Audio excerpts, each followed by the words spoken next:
Hello and welcome to DFS Coach Talk. I am Joe Sarvati, affectionately known as Coach, and I am joined only Mr. Andrew Hansen, and we're going to discuss this week's PGA event, the Sony Open in beautiful Hawaii. How are you today, Andrew? And are you ready for some golf? Yeah, absolutely. I mean, just got a little taste of it last week with the Century Tournament of Champions and those beautiful vistas. I mean, that is just incredible to Breathtaking. watch that golf. And so we get to go back to Hawaii again and ease into this 2021 calendar. Yeah. I'll tell you what, golf is fun, man. I love playing DFS golf, and there's some good contests out there, big money ones on all three sites, not just Draftkings and Fanduel, but Yahoo has some really nice golf events as well. So let me ask you this first off the bat. I do know that this is one of the shorter yardage tournaments of all the tournaments that they play at the Sony Open. You want to give us a little course history, give us your feel sort of for the course this week, and is it going to be dominated by the short players? Yeah, it is much different than last week's course. The only real overlap is that they're both in Hawaii. Last week was almost 7,600 yards. Yeah, Par 73. This week we're looking at par 70 and only right around 7,044 yards. So yeah, that's short for those guys. over 500 yards shorter and a different course layout, not as much uh, undulation and elevation change. So a kind of a flatter, tighter course.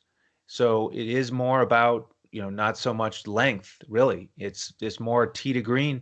And Right. you've seen guys here who like to come here repeatedly because Yep. it's a shorter hitter's course. Guys like Charles Howell III, who has Right. an incredible course history here.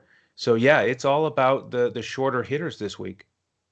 I agree with you. And, in that vein, I know you pulled some really cool stats for us to help us hone in on who to play, but I pulled an interesting article here, and it talks about it's called the short stuff. Who's the best on courses under 7,100 yards?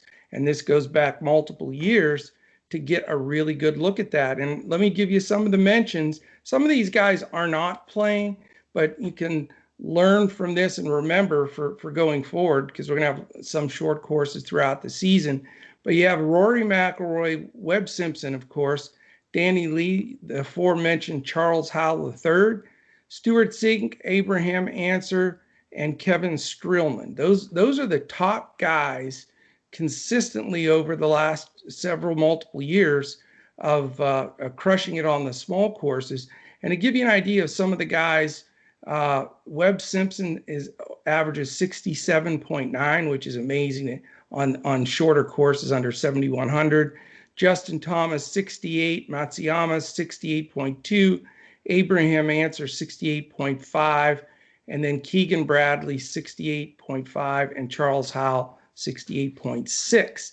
So just to give you an idea of a small group of guys that are great on the short course. And statistics, we haven't discussed this, but I'm going to guess that your efficiency tee to green. I would often look at a stat like that for a course like this. This week, I actually didn't pull a specific stat like that and Okay, dive in because I think we're in a unique spot here. This is the first full field tournament of the calendar year. true. So we have a lot of guys who haven't played competitively in over a month.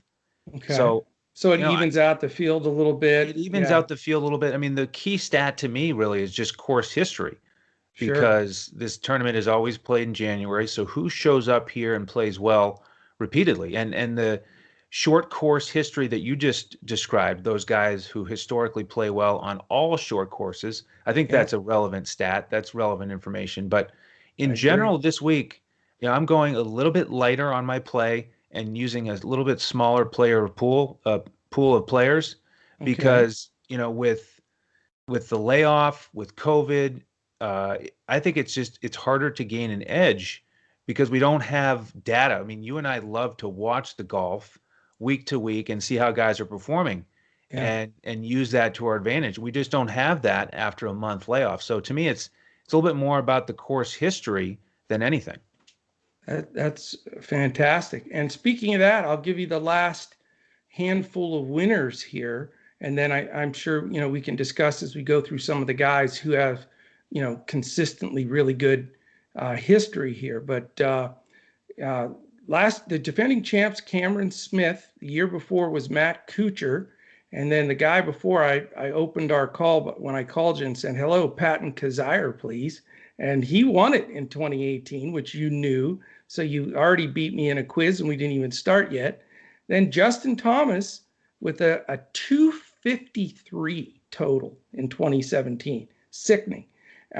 Fabian Gomez, Jimmy Walker, Russell Henley, and Johnson Wagner. I haven't heard of Johnson Wagner in a while. I think he's off the tour, but that's sort of the last 8 years of champs. You can go back a ways just to see that the short hitters are awesome here. Zach Johnson won here, KJ Choi, David Toms, all those guys that are, precision golfers, Paul Azinger, even Brad Faxon back in the day. Those guys were all short hitters, but very, very accurate, especially with their irons. So excellent. Before we do have you breaking down these guys completely, let's go with the betus.com.pa odds to win this event.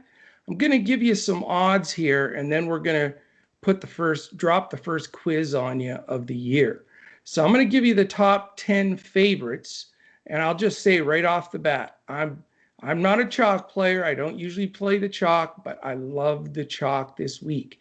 The favorite to win this tournament is Webb Simpson plus 1,000, and he's my favorite player on this card.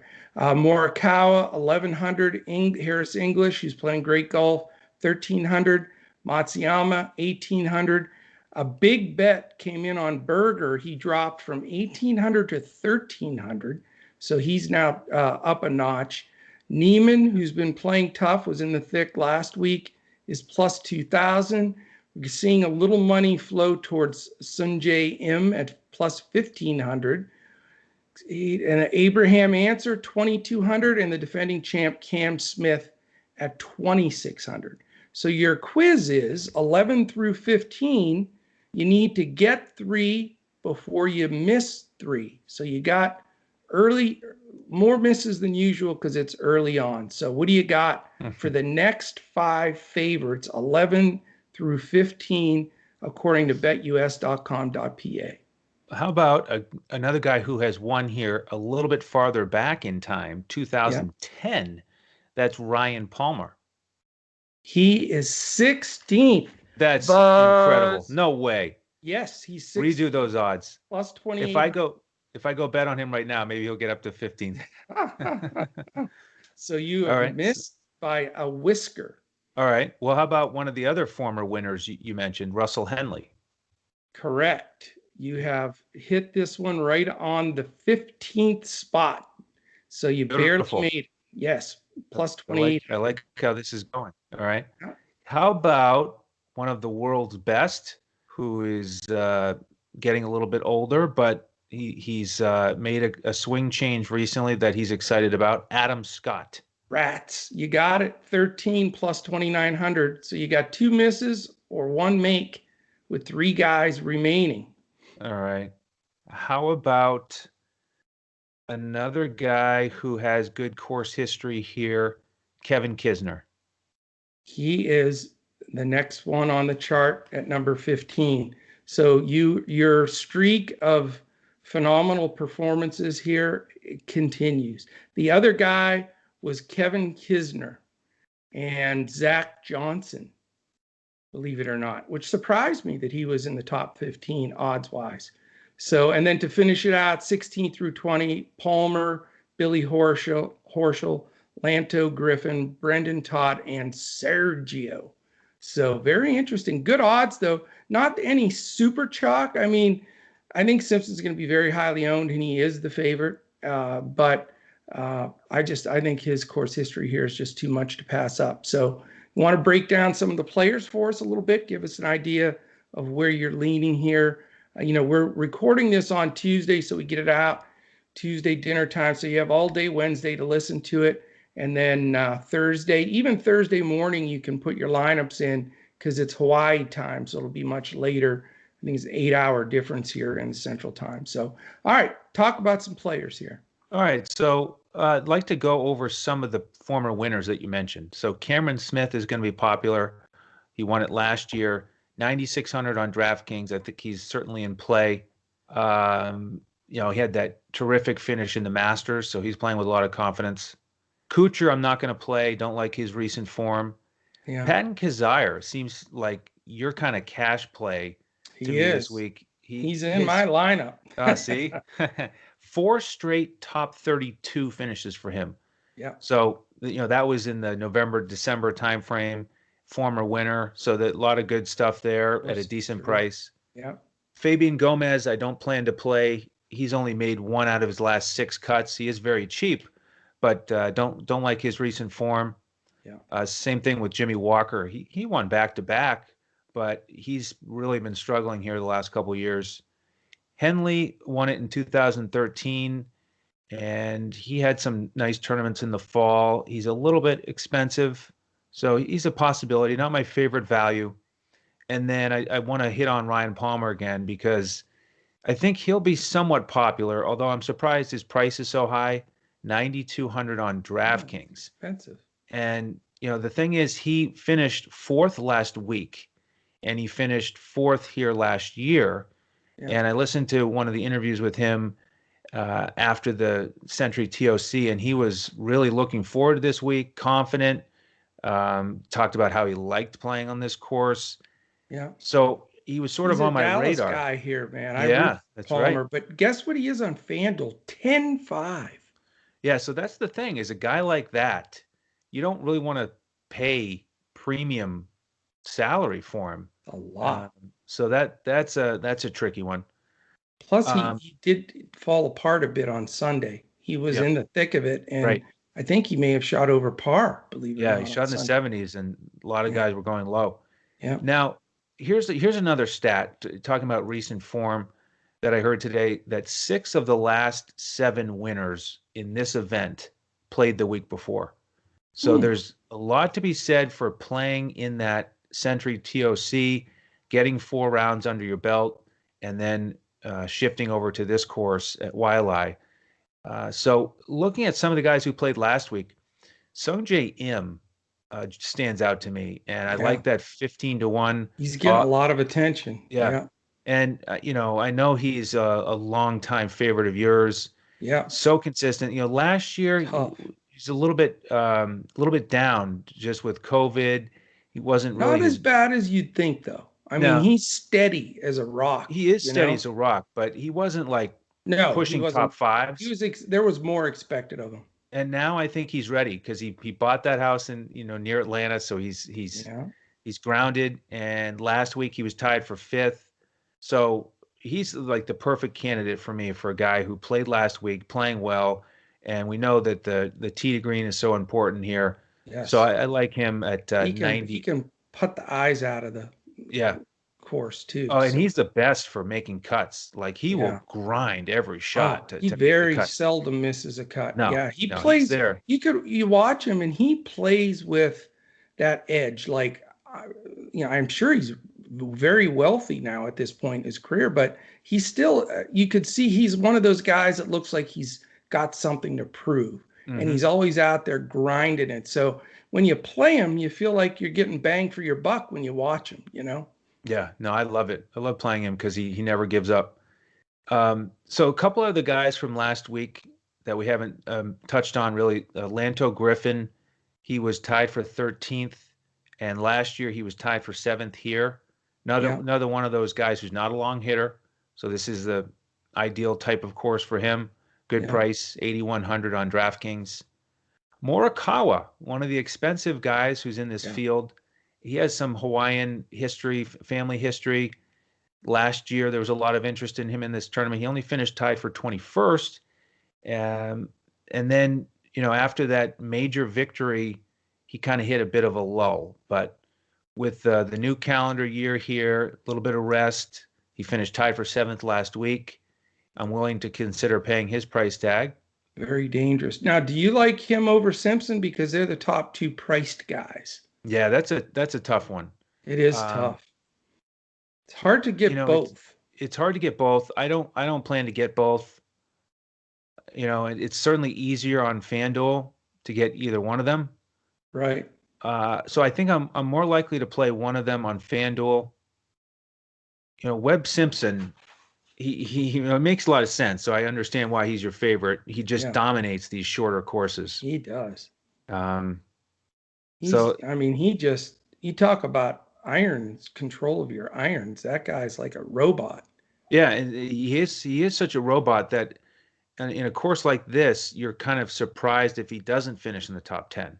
Absolutely. And So especially the way he putts. He's top five on the tour in putting too. So, yeah, so I like him for cash contests for sure.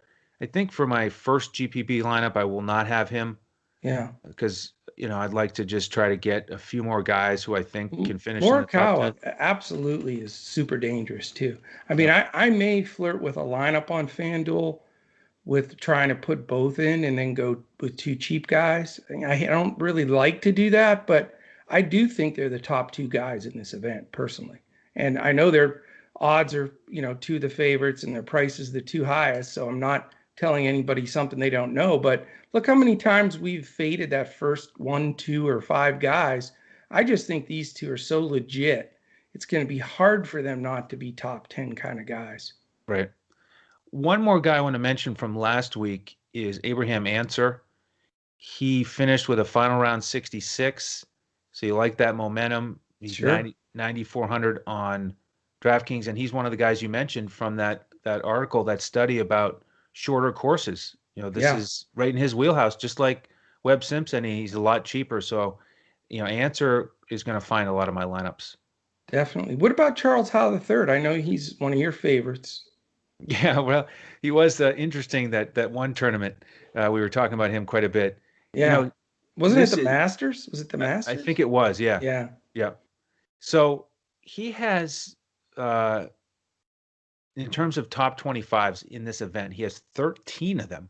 It's He's ridiculous. 13 for 19. So he shows up here and he gets in the top 25. He also has 2 seconds and 2/3. He's only 8,000 on DraftKings. Yeah. So 9,700 on FanDuel. So a little bit of different pricing. But yeah, on DraftKings, I thought he was a lock and load personally at that number. yeah, especially in a cash contest. I mean, he is going to be Yeah. highly owned. So you won't get really unique with him in a GPP, but pretty solid option for sure. Yeah. And so there were a couple other guys that are cheaper in terms of course history who I could get into. Um, Remember James Hahn when we were on him a little bit in the fall? He had three Yeah. straight top tens. Yeah. He As finished opposed to John Ha. exactly right. Yeah, James, we were confusing. I was confusing those two a little bit, but no, Han can play, yeah, he can so I play. don't mind that. And your value plays for those listening to for the first time to our PGA deal. I'll tell you what, if you just played the two or three value picks that Andrew did every week, you were golden. I mean, his value picks are rock solid. I'm gonna knock on wood, so I'm not jinxing you, but yeah, your guys make the cut and they're at a price that it lets you stack some people. So take notes on these guys. So James Hahn's number one of the value guys. He's right up there as one of the value guys, and certainly, hopefully, a guy that will pay off in DFS. But like you said, you can bet him to make the cut. That's another way you can get some value from this show, True. hopefully. Yeah. But 7,300 on DraftKings, he finished second in this tournament in 2018. And like we said, he had a good fall. So I like his price.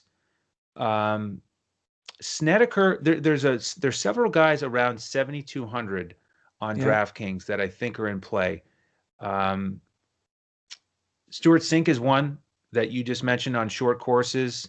He Yeah. won last fall, sort of has a resurgence. So, he's a guy that has upside at 7,200. So Snedeker is the next guy I was going to mention. Same Okay. price on DraftKings. He finished 12th here last year, finished second here in 2016. He didn't have a great year last year, but talk about a guy who can roll it. One of the best putters on the planet. Oh, no question. And So, just so you guys know, on FanDuel, Snedeker's 88, Sink and Hahn are 87. So they're all really good value plays. okay. Um, I'm going to only mention one guy in the $6,000 range for DraftKings this week. Uh-oh. Get Yep. ready. Peter Malnati. And Okay. Wasn't he he in The Karate Kid, or is that somebody different? he might have been. Um, Peter Macchio or something? No, I have no idea what I'm talking about. All right, so I'm so making fun of this guy, so he should make the cut just on that. yeah, exactly. So remember, Malnati had two top fives in October. He had a little bit of a hot stretch there. I And don't remember that. okay. I'm looking for him. I can't even find him on FanDuel. How cheap is he? Let's I'm not see. sure. I didn't pull his FanDuel price, I mean, but he's the ticket to get Simpson and Morikawa if we can he very well determine. could be. He's as a general profile though, he's a bit more Yeah. of a GPP play than probably you like because he's got some volatility. Yes. But he did finish tied for 12th here last year. Oh, he's 8,400 on FanDuel. Okay. They respect him on FanDuel, so that should tell you a little something. What Yeah. was he on Only DraftKings? 6,900. Yeah. That could be a nice for a GPP build. There you are, Sanderson Farms second, Shriners Hospital fifth, and those were nice fields too. Hmm. And he finished on Sundays in his last four tournaments he made -9, -5, -1, -3. So the dude can finish as well. Let's hear it. I wonder if Malnati. I wonder if he's Italian. That could be a vote for one of my paisans out there, little Malnati. I don't know Yeah. have any idea he's Italian, but anyway, sorry, Yeah. I'm off stride here. Now I want to know his heritage here. Yeah. Looking here. I don't know if he's Italian, but he does wear a bucket hat. So he's got a bit of a unique look That's sometimes. right. He is the bucket hat Yeah. guy now. Yeah. Yeah. Right. So That'll stand out. Look at his round fours, 10th on tour, averaging or -17 for that last stretch of six tournaments. So that's not bad at all for super value. yeah, and if he makes the cut, we may have to include him in our weekend lineups that we give There you out to go. members. Yeah, he's not afraid to finish if he can get to it. One more value play in the 7K range. Good old Brian Harmon. Not a long hitter, as we know. Tied for fourth here in 2018. Tied for 13th 2 years before that. So he's a glue guy who's usually going to make the cut. So there's a guy you can add to the mix as well. I like him. I have one guy that he's not a huge value, but he's a guy I watched some last week, and he's one of those guys that has that edge too. Now he played terrible on Sunday and shot a 3 over, but he was -2, -7, -3 the first three rounds and was right in the thick of it. And it's Jason Kokrak.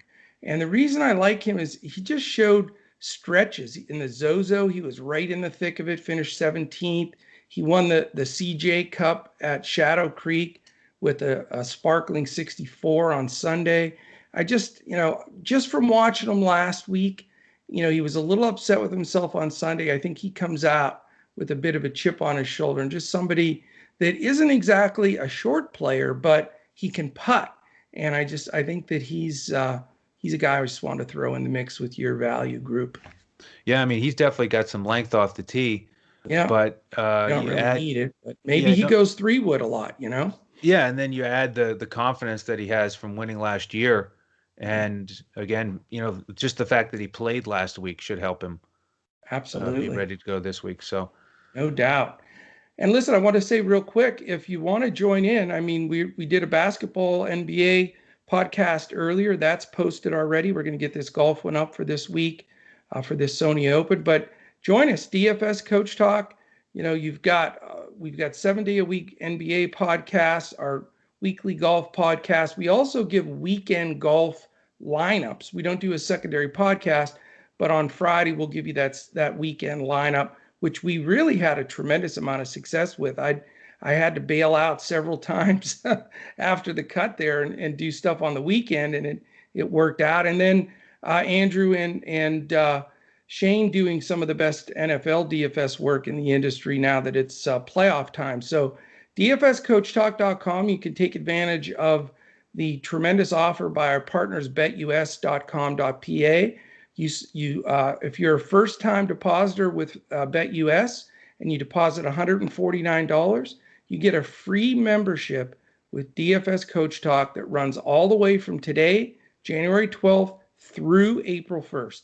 And great to take advantage of. If you don't want to do the BetUS thing and just want to join Coach Talk, we have a weekly, a monthly, an annual membership. Or if you want the $149 special, you get that goes until April 1st. So we'd love to have you join us. We're red hot right now, and we're just catching stride now with multiple sports going. So we're very excited about that. Also, if you want to follow us on Twitter throughout the day, I'm at Joe Sarvadi, JoeSarvadi. Andrew's at Language Olympic, and Shane is at DET Sports Shane, where you can follow all of us at DFS Coach Talk. And can you tell them, since you did so great with it in the NBA one, and I put you on the spot, can you tell them this new tongue twister offer that we have for a giveaway? No, I can't. So I'm just going to say, go to Twitter, find us at DFS Coach Talk, and it's our pinned tweet from this morning. Joe and Tyler got everything organized for us, so you'll see all the details there. You just have to retweet it, become a subscriber with us on YouTube. I think there's one other task in there. You have to like and retweet the post. Yeah, the tongue twister was going to get you, but you didn't. Yeah, exactly. So I'm not even going to try. You're a chicken. just go on there and do those tasks, and you'll be entered for the free week membership drawing. And they're not big tasks. They're click the like, retweet it, subscribe on YouTube. And our one big ask every podcast, please just take a second on YouTube, hit the thumbs up, subscribe to us. That's extremely important. And then hit the little alert button. That tells you exactly when all of our podcast posts. So, all right, we don't want to go too long here. First golf outing of the year, but any final words or wrap up on the golf side? Thank you all for joining us today, and enjoy the coverage over the weekend. Absolutely. And we hope you join us for NBA and golf and then football here coming up in a couple of days. That podcast will post as well. So appreciate you listening in. Send us any feedback through Twitter or through DFS Coach Talk, our website. I love any input, comments. We always respond as well. So we appreciate you listening. Exciting to watch some golf Thursday through Sunday in beautiful Hawaii. So I was out there about 3 years ago in January, and oh my gosh, if you have never been there, you got to go. Now I know it's COVID time, but once that clears, man, there is not anything more beautiful I've ever seen than Hawaii. So I think just getting a taste of that watching the golf will be fun for all of us. So great job. Appreciate you, Andrew, and appreciate everybody for tuning in and listening. We'll catch you again tomorrow when we look to crush it in DFS.